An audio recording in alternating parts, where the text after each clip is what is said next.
सत्संग कराने का भाव मरता है। मालिक की मौज होती है। गुरु महाराज कहते हैं हमेशा, बच्चों तुम मुझको याद नहीं करते हो, मैं तुमको याद करता हूं। तो ये बात सत्य है। ये हमारे अंदर जो ऊक उठती है, ये परमात्मा की दया से ही उठती है। तो प्रेमियों, जिंदगी क्या है? दुख और सुख की पटरी पे दौड़ लगा रही है। हर आदमी का जीवन दुख और सुख से भरा है।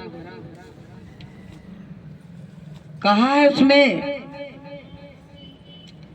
कि जीवन तो भैया एक रेल है, सांसों का इसमें बस तेल है। जीवन तो भैया एक रेल है, सांसों का इसमें बस तेल है। दुख सुख की पटरी पे दौड़ लगाती है, मंजिल तक हमको पहुंचाती है। दुख सुख की पटरी पे रे दौड़ लगाती है, मंजिल तक हमको पहुंचाती है। सांसों का जब तक इसमें तेल है, जीवन तो भैया एक रेल है। सांसों का जब तक इसमें तेल है, जीवन तो भैया एक रेल है। तो प्रेमियों, ये जीवन रेल की तरह भगता जा रहा। सुबह होते ही जीव अपने धंधे की तलाश में, अपने परिवार की परवरिश के लिए बराबर दौड़ लगा रहा, लेकिन शांति नहीं आ रही है। कहीं शांति है किसी के दिल में? सुबह उठते टिफिन लिया, तैयार हुए और चल दिए। ऑफिस वाले ऑफिस चले गए, मजदूरी वाले मजदूरी करने चले गए, लेकिन सब काम किया, सबके लिए अथक परिश्रम किया, लेकिन अपनी जीवात्मा के लिए तो कुछ किया ही नहीं। गुरु महाराज कहते, बच्चों जिसने केवल अपने पेट को पाला वो संतों की दृष्टि में जानवर है। बताइए, इंसान को जानवर कहा, क्योंकि संतों ने कहा है कि आए जगत में क्या किया, और तन पाला की पेट, और सहजो दिन धंधे गए, और आती गई सुख लेट। कहते संसार में आके किया क्या? केवल तन का धंधा, पेट का धंधा बस यही किया और कुछ नहीं किया। तो संतों ने कहा है, चरण दास जी ने, कि जागे ना पिछले पहर, और करे ना तम जाप, और मुँह फाड़े सोवत रहे, और ताको लागे पाप। कहते हैं जो सुबह ब्रह्म मुहूर्त अमृत बेला में उठ के उस परमात्मा का भजन नहीं करते हैं, उनको बहुत बड़ा पाप पातक लगता है। बताइए पहले। अब बहुत लोग जग भी जाते हैं 4 बजे, तो गैया भैंसन को काम करने लगते हैं। बताइए भाई, जगाया तो परमात्मा ने दिए है कि उठ के भजन कर लो, लेकिन वो कहते भैया गाय भाई वो चारा डारे आते हैं, उनको चारा डाल के फिर बैठ जाओ, लेकिन बई में लगे रहेंगे, क्योंकि उनका भजन में मन नहीं है। इसलिए जहाँ लगन होती है वहाँ आदमी चाहे जितनी जंजीरों से बांध दिया जाए फिर भी वहाँ पहुँच ही जाता है, जंजीरें तोड़ देता है और पहुँच जाता है। तो प्रेमियों, परमात्मा से मिलन की जीव के ऊपर जंजीर लगी हुई है, क्योंकि माया ने उसको जंजीर में बांध रखा है कि तुमको मिलने नहीं जाने देंगे। तो संतों ने कहा है कि बेला अमृत भया, आलसी सो रहा, बनया भागा, साथी सारे जगे तू ना जागा, साथी सारे जगे तू ना जागा। भाग्य से तुमको नर्तन मिला है, अपनी मर्जी से मिलता नहीं है। भाग्य से तुमको नर्तन मिला है, अपनी मर्जी से मिलता नहीं है। सौदा घाटे का करे, हाथ माथे पे रख रोने लागा।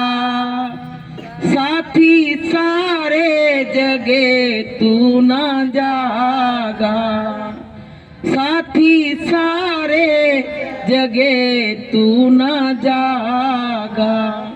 कहते साथी सारे जग गए और तू अभागा सो रहा है। तो प्रेमियों, 4 बजे ब्रह्म मुहूर्त अमृत बेला में परमात्मा से मिलने की सब लाइन खुली रहती है। जो उस पीरियड में बैठ के परमात्मा को याद करता है तो उसकी डायरेक्ट बात परमात्मा से होती है। तो प्रेमी भाई बहनों, ये जीवन थोड़े दिन के लिए मिला है। हमारे सबके मन में ये विचार ही नहीं आता है कि जीवन कितना मिला है, लेकिन किसी को हम मरघट की तरफ जाता देखते हैं तब भी नहीं चेतते। जो दुनिया की सच्चाई है मौत, उसको देख के भी हमारा विचार नहीं बदलता है। तो बताइए मेरे अंदर क्या कोई परिवर्तन आया है? परिवर्तन आना बहुत जरूरी है। जैसे सत्संग में जाते हो तो थोड़ा विरक्ति भाव तो आना चाहिए, नहीं तो तुम पाए संसारियों की तरह अगर फंसे हो तो तुम्हारा सत्संग में आना बिल्कुल बेकार है। तो प्रेमियों, जब परमात्मा से तुम्हारा प्रेम बढ़ेगा तभी तो, जैसे किसी से आपकी दोस्ती रोड पे हुई है, तो जब उससे तुम्हारी दोस्ती गहरी हो जाएगी तब वो अपने घर में तुमको प्रवेश कराएगा। एकदम अपने घर का भेद तुमको नहीं देगा, कहेगा पता नहीं कैसा व्यक्ति हो, हम वो घर में ले आए हमको धोखा दे जाए।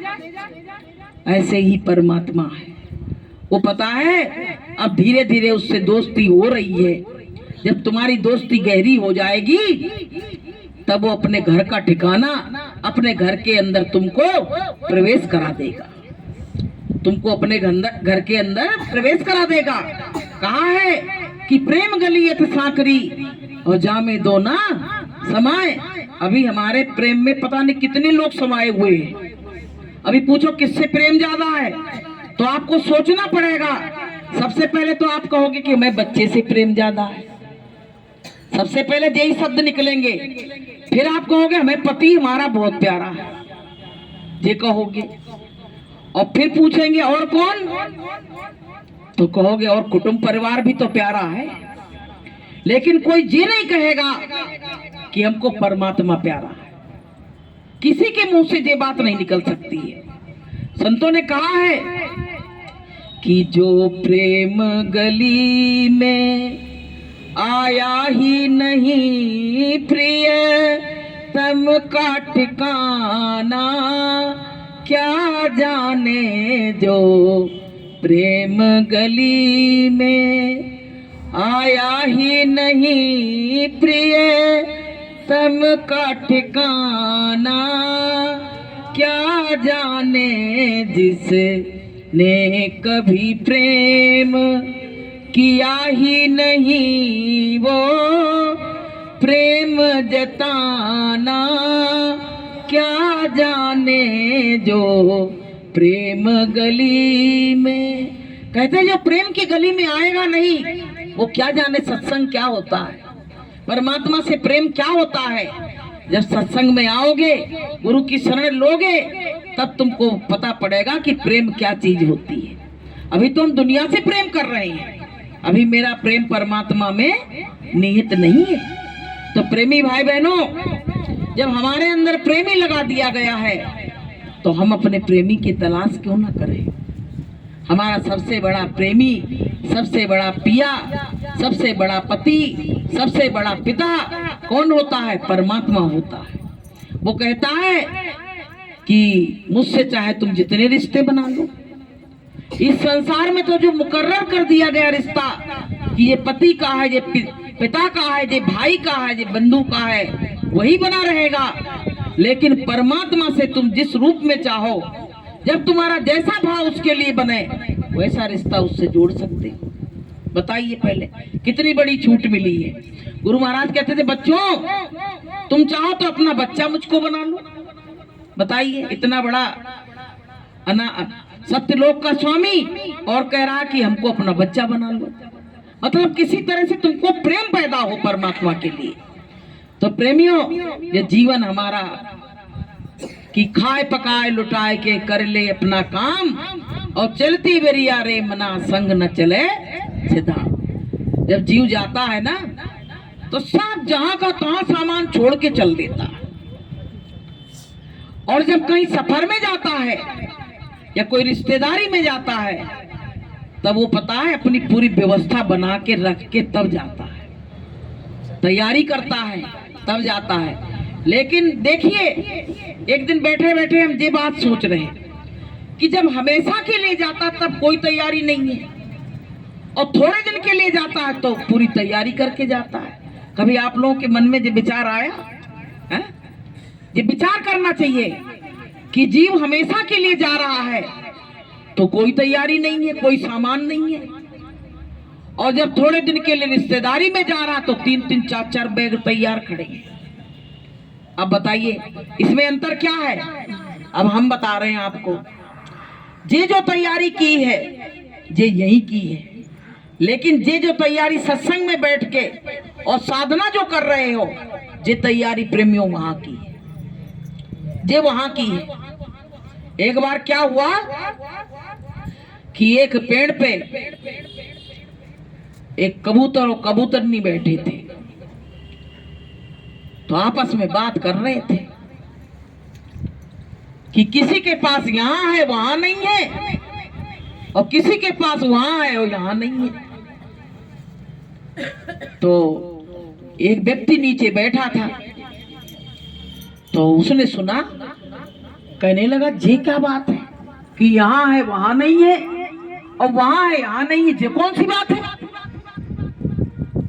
तो प्रेमियों उसमें पता है एक जी हम थोड़ी सी गड़बड़ हो गई कहानी। तीसरा वो है कि यहाँ भी नहीं है वहां भी नहीं है। नहीं तो उसमें क्या हुआ, एक चोर था, वो चोरी करता था। तो राजा ने कही कि मेरे प्रश्न का जो उत्तर दे देगा उसको मैं आधा राज्य दे दूंगा। तो चोर बैठा था तो चोर गया दरबार में, कहने लगा राजा साहब बहुत लोग आए, किसी ने प्रश्न का उत्तर ही नहीं दे पाया। तो उसने कहा मैं दूंगा तुम्हारे प्रश्न का उत्तर। तो राजा ने कहा ठीक है तुम देते हो तो तुम दो। बोले जो तुम कह रहे हो ना कि 10 सोने की मोहरें पहले दे देंगे, वो हमको दे दो, 3 दिन के बाद तुम्हारे प्रश्न का उत्तर हम देंगे। राजा ने कहा मेरे राज्य से भक्के तो जे जा नहीं पाएगा, ठीक है तुम अभी ले जाओ। अब ले गया, पत्नी से बोला सामान बांधो चलो। पत्नी ने कही कहाँ चले? अरे बोले 10 सोने के सिक्के हम ले आए, मोहरें चलती थी पहले जमाने में, माताएं बहनें पहनती, हमारी दादी वगैरह गले में पहनती थी। तो बोले कहाँ चले? बोले राजा ने दे दी है, उनके प्रश्न का उत्तर तो हम दे नहीं पाएंगे, इसलिए सामान बांधो चलो यहाँ से भाग चलते हैं। तो पत्नी ने कहा कि इसका उत्तर क्या प्रश्न है? बोले मुझे कह रहे किसी के पास यहाँ है वहां नहीं है और वहां यहाँ नहीं, जो कोई उत्तर प्रश्न है? उसने कही मैं दूंगी उत्तर, मैं कहीं नहीं भागूंगी। अब भैया पत्नी ने कह दिया। तो एक महात्मा जी साधना कर रहे थे तो पत्नी ने कहा महात्मा जी थोड़ी देर के लिए 10 मिनट के लिए राजा के दरबार में तुमको चलना है और चाहो तो आप एक सिक्का सोने का हमसे ले लो, लेकिन मेरा इतना काम बना दो। तो महात्मा जी संत महात्मा फक्कड़ होते हैं, उन्होंने कहा सिक्के की कोई जरूरत नहीं है, अगर तुम्हारा काम बन रहा तो मैं तुम्हारे साथ चला चलूंगा। अब भैया महात्मा जी तैयार हो गए, फिर क्या हुआ, एक प्रॉपर्टी डीलर था, वो दिन रात वही प्लॉट बेचना, प्लॉट लेना, प्लॉट बेचना, ये काम कर रहा था। उसने कहा कि 10 मिनट के लिए राजा के दरबार में चलना है। तो बोला क्यों? बोले हमें तो 1 मिनट का टाइम नहीं, तुम कह रहे हो 10 मिनट के लिए। अरे बोले एक सोने का सिक्का ले लेना और चले चलना। तो बोला हाँ तो ठीक है, तो घाटा नहीं है। तो महात्मा जी ने तो लिया नहीं, उसने एक सोने का सिक्का लेके और राजा के दरबार में चला गया। अब कौन कौन गया पता है? महात्मा जी गए, प्रॉपर्टी डीलर गया और चोर की पत्नी गई, चोर गया। अब महात्मा जी ने कही, वो राजा ने कही कि हमने सुना है वो कबूतर कबूतरनी बात कर रहे कि किसी के पास यहाँ है वहां नहीं है और वहां है यहाँ नहीं। ये प्रश्न का उत्तर दो, जो उत्तर देगा आधा राज्य में दे दूंगा। अब भैया महात्मा जी, वो पत्नी बोली मैं दूंगी उत्तर। राजा से बोली आप उतरो सिंहासन से, मैं दूंगी, इस पे बैठ के उत्तर दूंगी। राजा कह रहा बेवकूफ सी दिख रही थी, क्या उत्तर देगी? इतने लोग आए बड़े बड़े, वो तो दे नहीं पाए। अब भैया वो बैठ गई। तो राजा ने जब अपना प्रश्न बताया कि किसी के पास यहाँ है वहां नहीं है, तो बोले प्रॉपर्टी डीलर को खड़ा कर दिया। बोला इनके पास यहाँ है, वहां के लिए इनने कुछ नहीं इकट्ठा किया है। समझो इस बात को, बहुत बारीकी की बात है। प्रॉपर्टी डीलर को खड़ा करके कह दिया कि इसके पास यही है, वहां कुछ नहीं है। जो दुनिया के काम करते हैं वहां के लिए पूंजी नहीं इकट्ठा करते हैं, उसकी पूंजी यही की यही रह जाती, वहां कुछ जानने वाला नहीं रहता है। अब भैया उसको अलग कर दिया, अब महात्मा जी को खड़ा कर दिया। तो महात्मा जी को जब खड़ा किया तो क्या कहा चोर की पत्नी ने कि इनके पास यहाँ तो नहीं है, लेकिन वहां के लिए इनने बहुत धन इकट्ठा किया है। क्या कहा कि वहां के लिए बहुत धन इकट्ठा किया है। अब भैया वो चोर को ले आई सामने।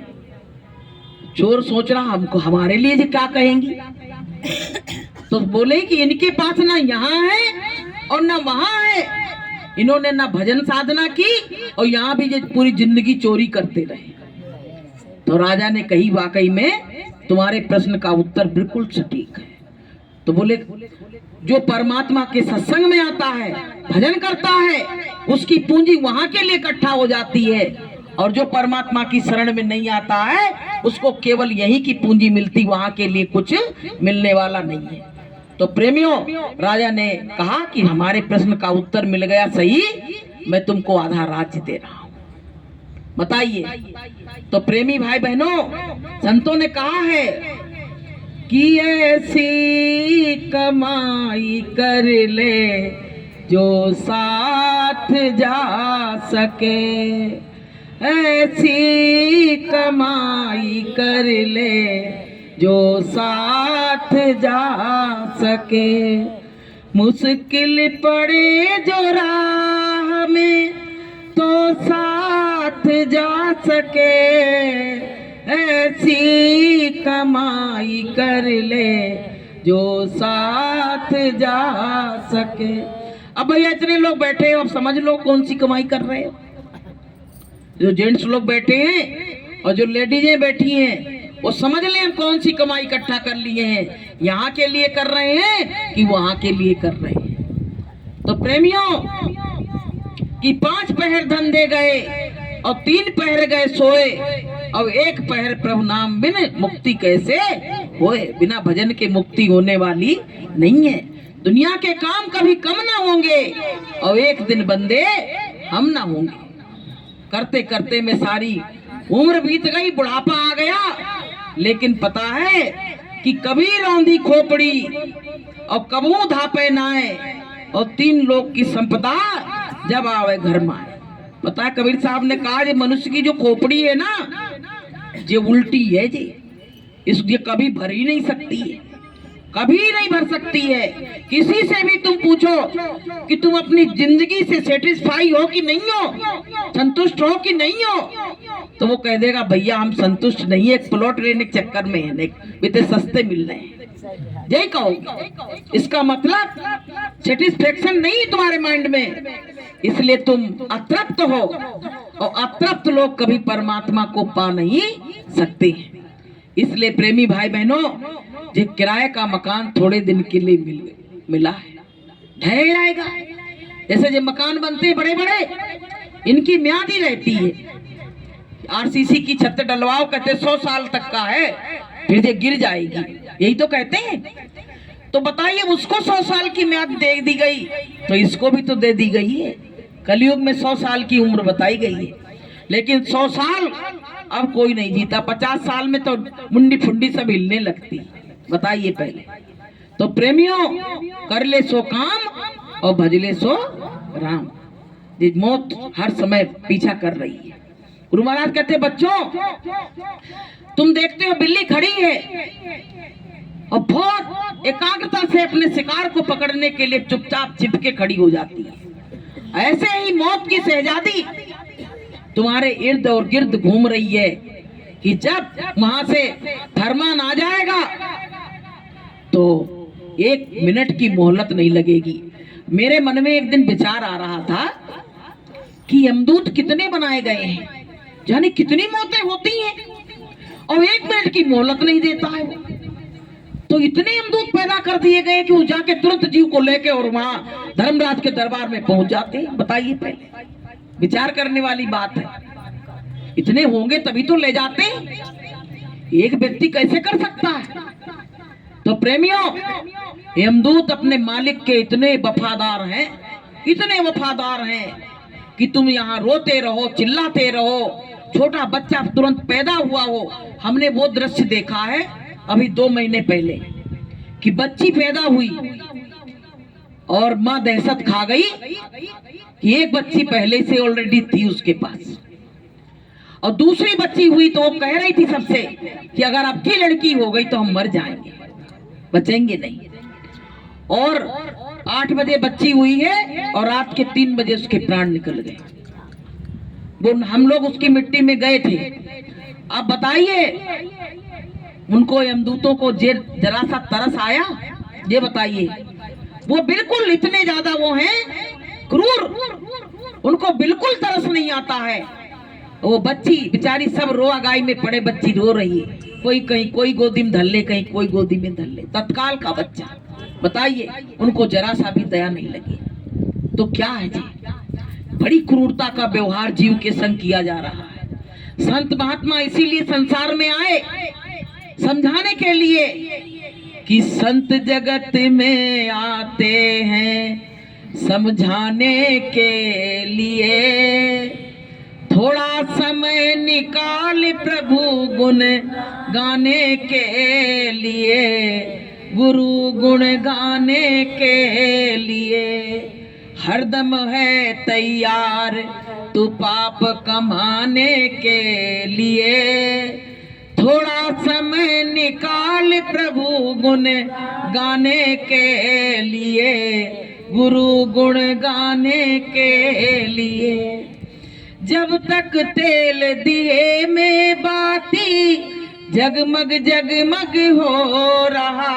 अभी पता है हमारे अंदर तेल पड़ा हुआ है, बाती जल रही है, अभी जीवात्मा है, तभी तक तो सब जगमग जगमग हो रहा। हम तुमसे बोल रहे हैं, आप हमसे बोल रहे हो, और सब काम भी कर रहे हैं कि जब तक तेल दिए में बाती जगमग जगमग हो रहा। जल गया तेल पजर गई बाती, चलो चलो सब हो रहा। अपने पराए आते हैं समझाने के लिए। थोड़ा समय निकाल प्रभु गुण गाने के लिए, गुरु गुण गाने के लिए। इसमें से जीवात्मा निकली, सोए भैया कहने लगे अब चलो ले चलो। अब वो ना रात देख रहे हैं और ना दिन देख रहे हैं, ना दोपहरी देख रहे हैं और ना बरसात देख रहे हैं। एक बार मैंने देखा कि बरसात में डेड बॉडी को लिए जा रहे हैं। बताइए, पहले इतना भार जीव का हो जाता है मरने के बाद, और हम इस घर से मोह लगाए बैठे हैं कि सब मेरे हैं और ये संसार मेरा है। तो प्रेमियों, संत कह रहे हैं कि पल पल संत तुम्हें समझाए, ज्ञान की बात बताए, समय क्यों खो रहा है, समय क्यों खो रहा है। पल पल संत तुम्हें समझाए, हीरा जन्म गंवाए, समय क्यों खो रहा है, समय क्यों खो रहा है। संत इसको हीरा जन्म कहते हैं। यूं कहते हैं एक